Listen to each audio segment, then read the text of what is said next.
আমার তো মনে হচ্ছে এটাই একটি বেকার ছেলের জন্য সবচেয়ে ভালো উত্তম। সে দুধ থেকে গাভীর খরচ এবং নিজেরও 10 টাকা খরচ করতে পারবে, সে না। আপনার মতো একজন দক্ষ খামারি হয়ে উঠতে গেলে কি কি গুণাগুণ থাকা দরকার? তার অবশ্যই প্রথমে প্রশিক্ষণ নিতে হবে। গরু যদি আল্লাহ তার ঘরে বেঁচে রাখে অবশ্যই তাকে প্রফিট দিয়ে যাবে। আর যদি সে গরিব না খাওয়ায়, অযত্ন ফেলে রাখে, সে যেদিকেই যাক না কেন, ওই ষাঁড় গরু, বকনা গরু, গাভী গরু সব দিকে প্রফিট আছে। আচ্ছা, 1,80,000 ইনভেস্ট করে লাভ কত বাড়ালো? মিনিমাম 1,40,000। 1,40,000। এরপরে অনেকেই বলে যে গরু পালন না, অবশ্যই লাভ আছে। কেন লস বলে, এটা একটু বলতে পারবেন আপনি? আসসালামু আলাইকুম, শুভেচ্ছা সুপ্রিয় দর্শক, যুব কথায় স্বাগত জানাচ্ছি আমি রায়হান দেওয়ান। আমরা বারবার শুনছি যে যারা ইউটিউবিং করে তারা নাকি মিথ্যা কথা বলেন, আমরা নাকি বেশি করে দেখাই। আচ্ছা, এই বিষয়টা আজকে ক্লিয়ার হবো আমরা। আর যুব কথা যেহেতু যুব এবং যুব নারীদের উদ্বুদ্ধ করে খামারেতে, যদি চাকরি না থাকে, আর তারই ধারাবাহিকতায় আজ আমি এসেছি জয়পুরহাট জেলার খেতলাল উপজেলার একটা গ্রামে। এই গ্রামে এক সরকারি চাকরি করেন সে ভাই একটা গরু প্রজেক্ট আছে, সেই প্রজেক্টের তথ্য আপনাদের সামনে উপস্থাপন করছি। আসসালামু আলাইকুম ভাই। ওয়ালাইকুম আসসালাম। ভালো আছেন? জি আলহামদুলিল্লাহ। কি নাম আপনার? আমার নাম নুরে আলম। আচ্ছা, এই গ্রামটার নাম কি? গ্রামের নাম হচ্ছে পূর্ব রসুলপুর, মামুদপুর ইউনিয়ন। আমি মোটামুটি বাণিজ্যিক ভিত্তিতে যেটা বলা হয়, বা আমি লভ্যাংশ যেটা পাইছি এখন থেকে 3 বছর আগে, কুরবানির সময় 2টা 1টা করে একটু পালতাম আর কি, আমার আলাদাভাবে। তো সেখান থেকে যে প্রফিট একটু আসতেছিল বুঝলাম, তখন আস্তে আস্তে একটু ইনভলভ বেশি হয়ে গেছে আর কি। আচ্ছা, তো গরু পালন নাকি লস হয়, এটা গরু পালনের লস হয় আমি এটা মনে প্রাণে বিশ্বাস করি, এই জন্য করি না। যদি সে সঠিকভাবে ব্যবস্থাপনা করতে পারে অবশ্যই গরু পালনের লস নাই। আচ্ছা, আপনার ব্যক্তি জীবনে আর কি করেন? ব্যক্তি জীবনে আমি কর্ম হিসাবে যে কমিউনিটি হেলথ কেয়ার প্রোভাইডার হিসাবে কমিউনিটি ক্লিনিকে আছি। আচ্ছা, তাহলে চাকরির পাশাপাশি এটা করছেন, নিশ্চয়ই এখানে লাভ আছে। অবশ্যই লাভ আছে, বিধায় আমি কাজ করতেছি। আচ্ছা, আমরা একটু গরু কয়টা দেখবো, তারপরে আপনার সঙ্গে আরো কথা বলবো। তার আগে আর একটা কথা বলতে চাচ্ছি, গরু পালন তো অনেক ধরনের হয়, হ্যাঁ, আপনি কোন ধরনের করছেন? দেখা যাচ্ছে যে বাচ্চা ছাড়া যে দুধের গরুটা, দুধ সহ কম দামে পাওয়া যায়, আচ্ছা, ওটা নিয়ে আসে বাসায় নিয়ে আসে কনসেপ্ট করার চেষ্টা করি। কনসেপ্ট ইনশাল্লাহ হয়ে যায়, কনসেপ্ট করে তখন বেশি দামে বিক্রি করা যায়। আবার অনেক সময় বাচ্চাও নিয়ে যায় 1 টাকা করে। আচ্ছা, যদি ভালো পাওয়া যায় বা মাটা যদি ভালো হয়। আচ্ছা, আমরা যদি গরুগুলো দেখি, আচ্ছা এই যে এই পাশে যে গরুটা আছে, এই গরুটাকে আমরা একটু দেখবো। এটা আপনার কতদিন আগে নেওয়া, কিভাবে নেওয়া? এটা এখন থেকে 5 মাস আগে আমি নিয়েছিলাম। কত দিয়ে? 5 মাস আগে 1,03,000 আমার কিনেছিল। 3,000 নেওয়ার পরে তখন বাচ্চা ছাড়া, এখনো 8 কেজি দুধ দিচ্ছে, বর্তমান 4 মাস রানিং প্রেগনেন্ট। আচ্ছা, কি জাতের বীজ দিয়েছেন আপনি? হলিস্টিন ফ্রিজিয়ান বীজ দিয়ে আছে। কত পার্সেন্ট দিয়েছেন? এটা দিয়ে আছে হচ্ছে 87%, 87.5%। এটা এই গরুটা আমি কিনেছিলাম এখন থেকে 4 মাস আগে। আচ্ছা, কত দিয়ে? এটা কিনেছিলাম অনলি 75,000, তখন একবারে জীর্ণ শীর্ণ ছিল। আচ্ছা, তো নিয়ে আসে আমি ভালো পরিচর্যা করেছি এবং ভালো খাওয়াইছি, বেশ হেলদি হয়েছে এবং অলরেডি দুধ 10 কেজির মতো দুধ পাচ্ছে এখান থেকে, বাচ্চা ছাড়া? বাচ্চা ছাড়া। আচ্ছা। এবং এখানে অবশ্য বীজ দিছি একবার, কনসেপ্ট হয়নি, আবার চেষ্টা করতেছি। আচ্ছা, এটা 10 কেজি দুধের দাম কত? 10 কেজি দুধের দাম বর্তমান বাজারে হচ্ছে 700 টাকা। 700 টাকা। একে কি কি খাওয়ান? একে আমি খাওয়াচ্ছি হচ্ছে আপনার যে মসুরির ডালের ভুসি, তারপরে হচ্ছে ডালের যে কটা ভুসি আছে মিক্সড করে নেই, ওর সাথে খোল মিক্সড করি। আচ্ছা, আর এর সাথে রেডি ফিট কিছু আছে, আচ্ছা, এই গুঁড়া ভুসি, গমের ভুসি যেটা মিক্সড করে দানাদার হিসাবে দিনে প্রায় 5 কেজির মতো করি। 5 কেজি দানাদার খাবার খাওয়ান। আচ্ছা, 5 কেজি কেন খাওয়ান? 7 কেজি কেন খাওয়ান না 3 কেজি কেন? কিন্তু বডিটা খুব বেশি নয়। হ্যাঁ, আর দুধ যেহেতু 10 কেজি আমার হচ্ছে, তারই হচ্ছে 50%। হ্যাঁ, তাহলে কত? তাহলে হচ্ছে আপনার হচ্ছে 5 কেজি 5 আসে। কেজি আসে। হ্যাঁ, আচ্ছা, কিন্তু আপনি ঘাস খাওয়ান এর নিশ্চয়ই? মধ্যে হ্যাঁ ঘাস দিয়ে বাকিটা আমি কভার করে দিই। আচ্ছা, এখন বলেন এর ওজনটা কত? এর ওজন আনুমানিক কত, 200 মতো হচ্ছে। 200 কেজি। হ্যাঁ।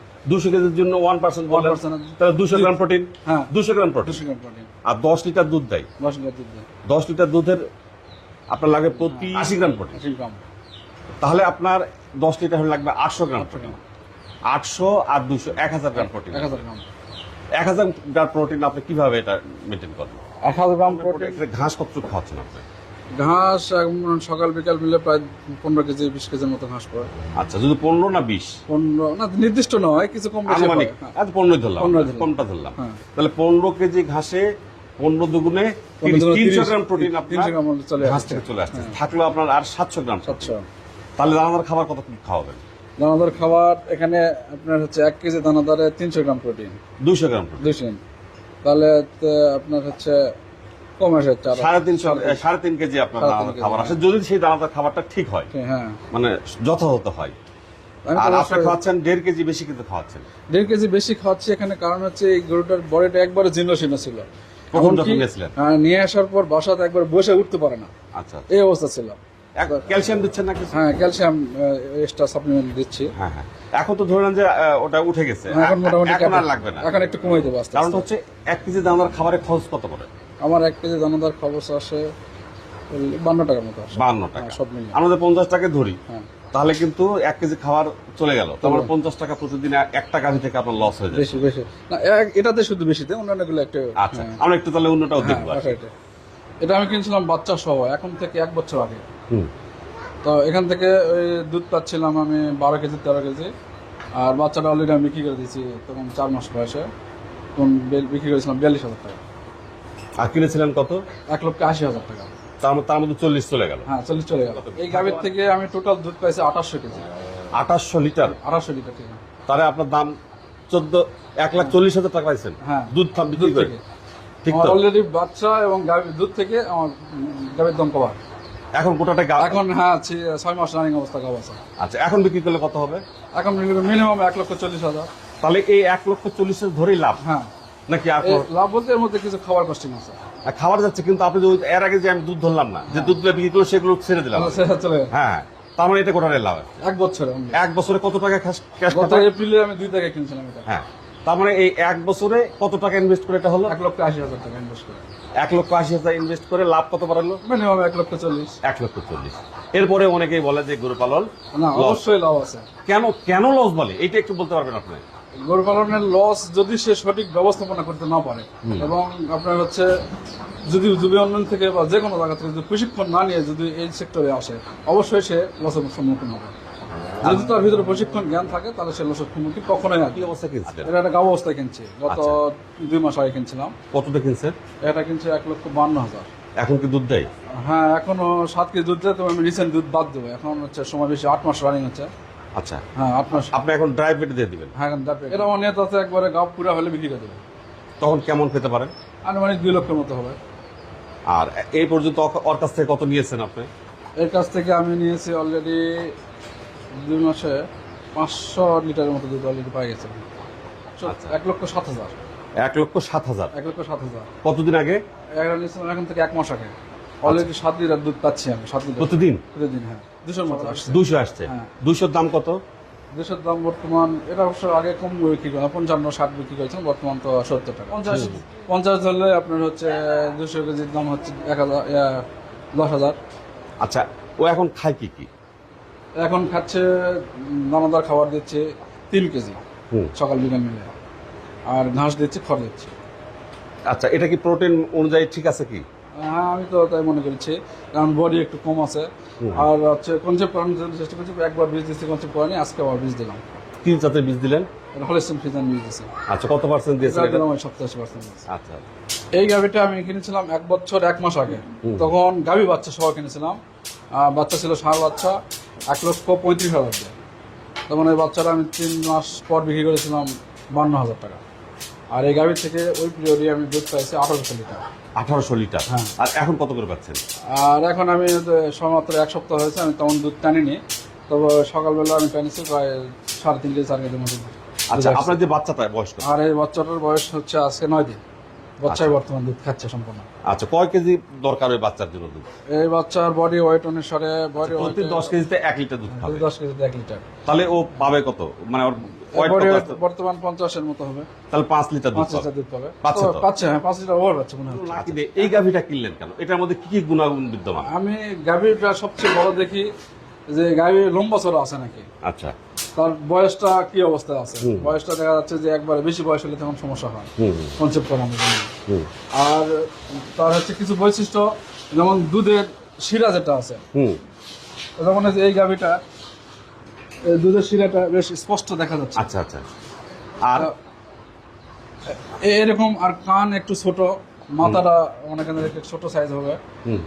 এই ধরনের দেখে বিশেষ করে নির্বাচন করলে সেই গাভীগুলোর থেকে পরবর্তীতে কনসেপ্ট করার পরেও আবার মানে ভালো রেটে বিক্রি করা যায়। আচ্ছা, আর কি পিছন দিকটা কেমন হলে বুঝবো যে এই গাভিটা ভালো? পিছন দিকটা অবশ্যই ভারী হতে হবে, প্রশস্ত হতে হবে, মানে প্রশস্ত হতে হবে সামনের দিকে সামনের তুলনায়। দিকে একটু হ্যাঁ আটে হবে। আচ্ছা, আপনার গরুটা কিন্তু লেজটা ছোট, হ্যাঁ, খেয়াল করেন, চুলটা বড় তাই বোঝা যাচ্ছে না, কিন্তু আসলে কিন্তু লেজটা আর ছোট, গরুর চামড়াটা একটু পাতলা হতে হবে। চামড়াটা একটু পাতলা। আরো একটা বিষয় আছে, আপনার যে যে কোটি দেশটা যেটা আছে পিছন পাটটা দেখেন একটু প্রশস্ত, অবশ্যই মানে হ্যাঁ প্রশস্ত হবে। যতটা প্রশস্ত হয়। আর এই যে আপনার এটা থেকে এই যে এটা এই পর্যন্ত এটা ত্রিভুজ আকৃতি হতে হ্যাঁ হবে। আমার সবগুলো এরকম করে নির্বাচন করা ভালো হবে। আচ্ছা, না আমি এটা কেমন নিচ্ছি যে যদি কেউ আপনার এটা দেখে মানে উদ্বুদ্ধ হয়, সেই কারণে এই গুণাগুণগুলো একটু বলে দেওয়ার চেষ্টা করতেছে। আরেকটা বিষয় যে এই যে গাভীর যে এই যে লেজ দিয়ে ঢাকা আছে, এই যে এইটার থেকে এটার দূরত্বটা দেখেন, দূরত্ব বেশ বড়, দেখেন লেজ দিয়ে কিন্তু পুরাপুরি ওর ইয়েটা কিন্তু ঢাকা নাই। ঢাকা নাই। এটাও একটা গুরুত্বপূর্ণ বাচ্চা বৈশিষ্ট্য। হওয়ার জন্য অনেক ভালো বৈশিষ্ট্য। হ্যাঁ, অনেক ভালো বৈশিষ্ট্য। তো আমরা আপনার গরু গাভী মোট কয়টা জানো আপনার? 6 টাকা। এই 6টা গাভী আমরা দেখে ফেললাম। আর আমরা একটু কথা বলবো যে আপনি কেন গাভী পালন করেন বা এই ব্যবসাটা কেন নিলেন, তো এটা কেন? এটা হচ্ছে বকনা থেকে যখন করবো তখন দীর্ঘমেয়াদী, অনেক সময় লাগবে। আর এখন তো মনে করতাম প্রফিট মানে যত তাড়াতাড়ি পায় তত একটু সুবিধা বেশি, বেশি লং আগ্রহী হবে, আগ্রহী বেশি হবে না। আচ্ছা, আর সেক্ষেত্রে আমি এদিকে আসছি। আর গাভী বা বলেন আর গরুই বলেন, গরু যদি আল্লাহ তার ঘরে বেঁচে রাখে অবশ্যই তাকে প্রফিট দিয়ে যাবে। আর যদি গরু না খাওয়ায়, অযত্ন ফেলে রাখে, সে যেদিকেই যাক না কেন, ওই ষাঁড় গরু, বকনা গরু, গাভী গরু সব দিকে প্রফিট আছে। আচ্ছা, অনেকে বলে যে ভালো গাভী নাকি খামারিরা বিক্রি করেন না, তাহলে আপনি ভালো গাভী পাচ্ছেন কোথা থেকে? ভালো গাভী বিক্রি করে না, এটা ভুল কথা। একবারে বিক্রি করে কিন্তু পরিমাণে কম। একটা মনে কথা হয় যে সাধারণ পরিবার একটা গাভী আছে, তার অর্থনৈতিক সংকট, সে অবশ্যই বিক্রি করতে বাধ্য। কিন্তু সেই গাভীগুলো মানে খুব অ্যাভেলেবল পাওয়া যায় না, খুবই কম পাওয়া যায়। আচ্ছা, একটু সন্ধান নিতে হয়। আচ্ছা, আজকে আপনার এই খামার থেকে কত লিটার দুধ বিক্রি করেছেন? আজকে বিক্রি করেছি টোটাল দুধ আমার বের হয়েছে 41 কেজি। বাড়ির খাবারের জন্য 1 কেজি রাখছি, 40 কেজি বিক্রি হয়েছে। কত পেয়েছেন আপনি? আজকে আমি পাইছি মানে টোটাল আমি দুধ বাজারে দিইনি, কিছু দুধ বাজারে দিচ্ছি, কিছু আমার নির্দিষ্ট একটা জায়গা আছে সেখানে দিই 50 টাকা লিটার। আচ্ছা, তাহলে 2000 টাকা তো পেয়েছেন আপনি? হ্যাঁ নিশ্চিত। তাই তো? হ্যাঁ, আপনার এই খামারে প্রতিদিন খরচ কত হচ্ছে? প্রতিদিন ফার্স্ট টোটাল আমার হিসাব করে দিলে 1200 টাকা খরচ। 1200 হচ্ছে। তাহলে আপনার এখান থেকে কত টিকতেছে? তাহলে এখান থেকে 800 টাকা আসতেছে পার ডে। প্রতিদিন আপনার এই খামার থেকে 800 টাকা 800 টাকা আসতেছে, অন্য সব খরচ বরচ বাদ দেওয়ার সব পর। খরচ বাদ দেন। তাহলে মাসে কত আসে? মাসে আমি ওইভাবে রাখি 24,000। এইভাবে 3 হিসাব আসতে করে দেখি। 24,000 আসতেছে, তাই তো? হ্যাঁ তাহলে 24,000 টাকা এইভাবেই আসছে। হ্যাঁ, আর বছর শেষে? বছর শেষে 24-12 না, বছর শেষে বাচ্চা যেগুলো দিবেন বা বিক্রি করবেন গাভীগুলো, সেগুলো শুধু দুধ থেকে তো আপনার 24,000 আসতেছে। হ্যাঁ, দুধ থেকে 24,000। তবে বাচ্চা আমি গত বছর 3টা বাচ্চা অলরেডি বিক্রি করেছি। 3টা বিক্রি করেছিলাম, 3টা থেকে পাইছি 1,48,000। এটা বছরে? এক্সট্রা। ওই 1 লক্ষ টাকা বোটার এক্সট্রা। হ্যাঁ, আচ্ছা, এটা extra। আর এগুলো তো আবার যদি বিক্রি করেন সেক্ষেত্রে তো আবার আসবে। এগুলো তো আবার কিছু প্রফিট আসতেছে। তার মানে এভাবে গড়ে কেমন আসে আপনার? আমি আর পারে আর 3 লক্ষ মিনিমাম, দুধ ছাড়া? মানে সব মিলে। দুধ সহ? হ্যাঁ, কখনো দুধ তো আর সবসময় সমান আসে না, যেমন কখনো গাভ হলে যখন ডাইফ্রুট হয়ে যায়, দুধ কমে যায়, এগুলো সমস্যা। কিন্তু এটা তো সত্য, 25-30 হাজারের নিচে তো আপনার আসে না প্রতি মাসে। এটা আসে। তাহলে একটা গ্রাজুয়েট করা ছেলে, যে ছেলেটা বেকার, সেই ছেলেটা যদি এরকম একটা খামার গড়ে তোলেন, তাহলে কি সে তার জীবন চালাতে পারবে? অবশ্যই, সে যদি ইচ্ছা শক্তি থাকে এবং সৎভাবে গরুর মধ্যে নিয়োজিত থাকে, সেবা করে, তাহলে সে অবশ্যই অর্থনৈতিক কোনো সমস্যার কোনোদিন সম্মুখীন হতে হবে না। আপনার মতো একজন দক্ষ খামারি হয়ে উঠতে গেলে কি কি গুণাগুণ থাকা দরকার? তার অবশ্যই প্রথমে প্রশিক্ষণ নিতে হবে। প্রশিক্ষণ নিতে হবে এবং মনে ধরেন যে খামার পরিচালনার জ্ঞান তাকে আগে নিতে হবে। তারপরে সে অবশ্যই সফলতা আসবে পর্যায়ক্রমে। অনেকে বলে ইউটিউবাররা মিথ্যা কথা বলেন, আপনি এই ব্যাপারে কি বলবেন? ইউটিউবের মিথ্যা কথা না, ইউটিউব থেকে অনেক কিছু শিখতে হবে, কিন্তু ইউটিউব দেখে দেখে যে সেটা প্রয়োগ করতে হবে এমন কোনো কথা নয়। কিন্তু জ্ঞান নিতে হবে বিভিন্নভাবে। ইউটিউবে অনেক জ্ঞান পাওয়া যায়, উৎসাহ পাওয়া যায়। উৎসাহ পাওয়া যায়। আমার চ্যানেল দেখে আপনার কেমন মনে হয়? আপনার চ্যানেল দেখে তো আমি অনেক বেশি উৎসাহিত হয়েছি এবং অনেক মাঠ পর্যায়ে অনেকে বিভিন্নভাবে গরু পালন করে কে কিভাবে লাভবান হচ্ছে, কিভাবে লসের সম্মুখীন হচ্ছে, এই জিনিসটাতে আমি প্রতিনিয়ত আপনার চ্যানেলটা দেখি এবং এখান থেকে শিক্ষা গ্রহণ করি। আচ্ছা, একটা ছেলে নতুন শুরু করবে, সে কিভাবে শুরু করলে ভালো হয়? এটা হচ্ছে 2 লক্ষ টাকা ক্যাশ আছে। 2 লক্ষের মধ্যে 2টা যদি বাচ্চা ছাড়া গাভী কিনে, হয়তো 5-7 কেজি দুধ পাচ্ছে। এখান থেকে ওই মানে দুধ থেকে গাভীর খরচও চলবে এবং আস্তে আস্তে কনসেপ্ট করার চেষ্টা করবে।